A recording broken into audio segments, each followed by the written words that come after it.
avons convié toute la presse pour parler des problèmes de la cité.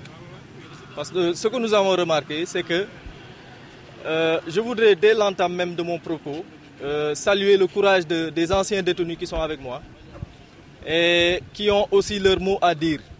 Parce qu'il y a une léthargie au niveau de Pastef Ziguinchor, on ne sent plus responsable. C'est vrai qu'ils sont provisoires, mais dans le comportement, on a senti que les intérêts crypto-personnels étaient plus mis en avant que l'intérêt de toute la population. Et donc, à travers ce communiqué, nous allons déjà dénoncer, mais tendre la main au nouveau maire, Djibril Sonko, pour qu'il rebrousse chemin un peu. Parce que de ce qu'on a appris, de son comportement à la mairie, il n'est pas conciliant. Ces déclarations que Tom Mbodj a fait, je les ai faites depuis l'année dernière. Et cela nous a valu d'aller faire une médiation au niveau chez le procureur. Ce n'est pas des détournements qui datent de maintenant. C'est depuis le règne de Abdoulaye Baldé au niveau de la mairie. Des manquements ont été notés, des changements ont voulu être faits. Ousmane Sonko lui-même a été interpellé par ma personne.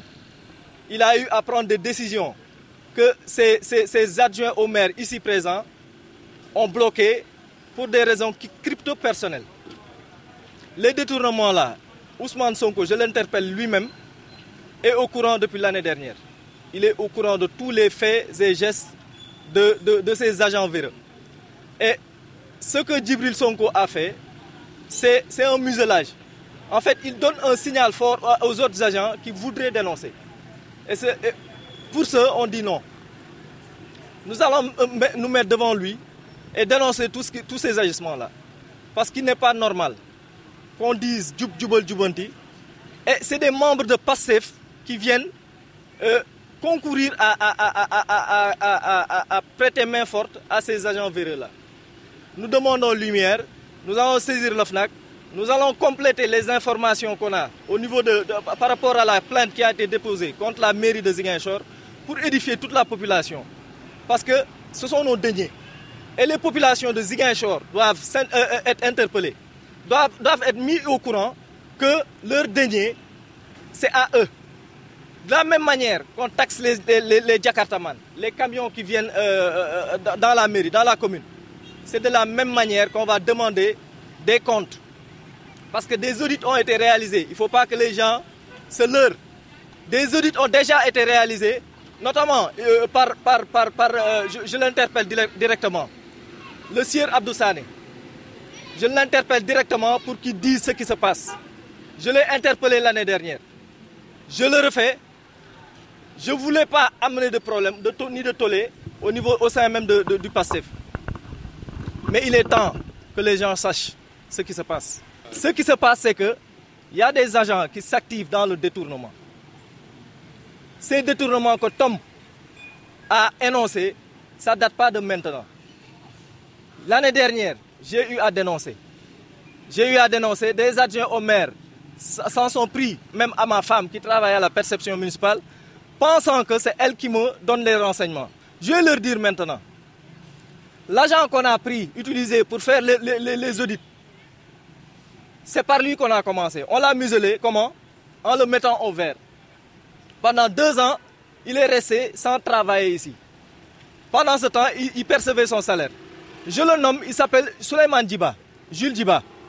Je détiens une lettre datant du 12 février 2024 où on l'amène à la retraite. On l'amène à la retraite alors qu'il lui restait 1 an. Ils étaient tellement pressés de l'amener à la retraite, de le faire taire, qu'ils se sont trompés. Voilà ce qu'ils ont fait. C'est cette année qu'il est parti à la retraite. Et c'est ce genre de choses qu'on va dénoncer. C'est nous, dans PASTEF, qui croient aux convictions de Ousmane Sonko. C'est à cause de ça qu'on est venu dans PASTEF. On n'a jamais fait de politique. Sur les responsables même de la mairie, les adjoints au maire qui ont choisi de se taire, sachant même que ces détournements existent. Au maire Djibril Sonko, qui a choisi, au lieu de régler ce problème-là, d'appeler Tom et de lui demander de l'édifier. Il choisit de le museler et de lancer un message fort aux autres agents qui voudraient même, par-delà, dénoncer aussi. Non, nous dénonçons ça. Nous ne sommes pas en phase avec le maire. Ce sont des agissements qui sont en contre-valeur même des convictions de PASTEF. Ce n'est pas ce que nous avons prôné. Ousmane Sonko est déjà au courant. Je l'ai interpellé personnellement l'année dernière. Et il avait pris des décisions, des arrêtés pour éradiquer ces détournements-là. Malheureusement, des gens véreux qui sont ici ont bloqué ces décisions-là parce que ça ne les arrangeait pas. Nous allons porter plainte. J'ai déjà saisi l'OFNAC et par rapport à Al Maktoum qui a déposé sa plainte au niveau du parquet, nous allons lui apporter tout notre soutien, donner des compléments d'information par rapport à tout ça. Et nous appelons le maire Djibril Sonko pour ne pas qu'il y ait encore plus de tollés qui viennent édifier la population de Ziguinchor. Parce que nous sommes déçus. Ce que nous avons vu à la mairie de Ziguinchor, c'est juste exécrable. Parce qu'on ne sent plus PASTEF dans la mairie de Ziguinchor. C'est comme si c'est l'UCS qui est toujours à la mairie de Ziguinchor. Ce sont les mêmes pratiques, les mêmes personnes. Et c'est ces personnes-là maintenant qui prennent comme conseiller. Nous avons appris maintenant que les gens qui étaient dans sa cellule de communication, il a pris un agent de l'UCS qu'il a mis comme chef de la cellule. Et nous disons non, voilà pourquoi maintenant nous comprenons qu'il continue de prendre les mauvaises décisions. Parce que ces gens-là, ils ne vont pas lui donner les bonnes décisions à prendre. Elle est inexistante. Ce sont les mêmes pratiques qui continuent, malheureusement. Et c'est ce que nous dénonçons. Nous avons construit un collectif pour défendre le projet. Et voilà des gens authentiques. C'est ce que nous allons combattre et maintenir nos convictions. Maintenant, appeler tous les gens férus de vérité de s'approcher de nous pour qu'on porte ce combat-là. Mais c'est la déception totale au niveau de Ziguinchor. La déception totale. Nous avons décidé de faire face à la presse parce qu'il y a une situation actuellement à Ziguinchor qui tracasse tous les détenus de Ziguinchor. Parce que notre président de la République, M. Bassirou Diomaye Diakhar Faye, et son premier ministre, Ousmane Sonko, avaient dit que je vais donner des aides pour les détenus et les gens qui ont perdu leurs parents. Une aide de 500 000. Maintenant, on a trouvé que la situation qu'ils ont dit avoir aidé aux détenus ne passe pas correctement. Parce qu'à Ziguinchor, ce qu'on a recensé, nous sommes au niveau de Ziguinchor, nous faisons 126 détenus. 32 au reçu. L'écart qui se trouve entre les 32 qui ont reçu et les autres qui n'ont pas reçu, on entre maintenant au niveau du 4e mois. Nous trouvons ça inadmissible. Et nous voulons savoir quel est le véritable problème. Et nous interpellons directement Madame la ministre. Nous voulons, la fois dernière je l'ai dit, nous voulons qu'elle fasse une communiqué pour nous éclaircir sur ce point. Et moi-même, j'avais écrit nos représentants, soi-disant nos porte-parole au niveau de l'Assemblée nationale.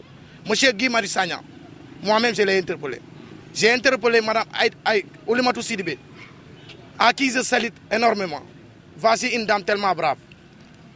Elle m'a répondu, elle m'a dit que je vais me saisir de ce dossier. Je l'ai envoyé le dossier. Par contre, quant à Guy Marius Sagna, on ne le sent pas. Guy n'a qu'à comprendre qu'il est le député de Ziguinchor. Certes, c'est un député du Sénégal, il représente tout le Sénégal, mais d'abord, c'est Ziguinchor qui l'a élu. Guy n'a qu'à comprendre cela.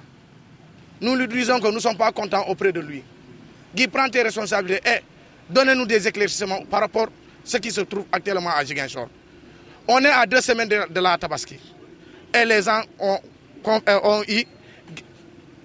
nous voulons récupérer pour essayer d'aider nos parents sur ces aides.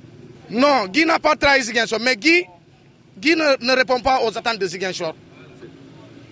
Par exemple, je pourrais dire aux attentes des détenus. Parce qu'un détenu qui t'écrit en te disant que je suis ex-détenu, Guy doit tout faire pour essayer d'appeler le détenu, pour savoir quel est le véritable problème de ce détenu. Non, nous, c'est ça notre véritable question. Hein. Moi, je crois que j'avais dit ça. J'ai dit que est-ce que les aides ne sont pas des aides ciblées? Ces aides, je répète, est-ce que ce ne sont pas des aides ciblées?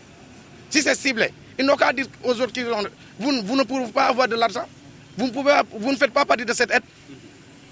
Et on va continuer, on va gérer. Parce que, je vous rappelle, hein, on n'est pas entré en prison pour de l'argent. On avait un principe bien déterminé, c'est de défendre le projet.